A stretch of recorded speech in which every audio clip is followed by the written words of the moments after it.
Пәтерге кіреберіс бөлік, мынау коридоры ұзын, вид қарасаңыз әдемі, тәуелсіздік. Айта кетейін, ас бөлмесі кең, алғашқы жатын бөлмеміз. Қызық па? Камераны маған беріп жібер.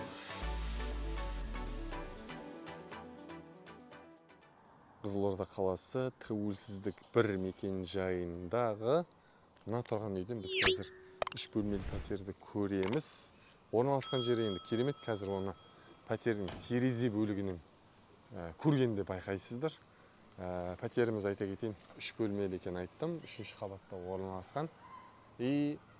Бастысы пәтердің көлемі үлкен, 78 шаршы метрлі. Ендеше пәтердің ішімен танысайық. Бұл бізге пәтерге кіреберіс бөлік. Айта кететін ең басты ерекшелігі пәтеріміздің мынау коридоры ұзын бой орналасқан және бөлмелер былай таралған, яғни ыңғайлы. Кіреберіс бөлігімізде мынадай туалет орналасқан, раковинасы бар, қасында қол жуатын, яғни үлкен деген сөз бұл. Солға қарай бұрылған кезімізде қонақ қабылдау бөлмесі орналасқан. Мынау бізде бірінші балконымыз. Пәтерде жалпы айтқанда 4 балкон бар. Видті қарасаңыз әдемі, тәуелсіздік көшесіне қарай. Мына жақ бөлікте таңертең серуен десеңіз болады, жүгірсеңіз болады. Күштен керемет. Так. Дальше. Ас бөлмесі, айта кетейін, ас бөлмесі кең. Қарап алыңыздар.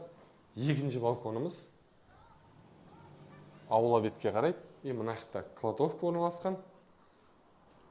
Кеттік әрі қарай. Так, бірінші алғашқы жатын бөлмеміз. Бұл жақ бетте тағы бір балкон бар. Бұл тәуелсіздік көшесіне қарай, виді әдемі жаққа қарай қарайды.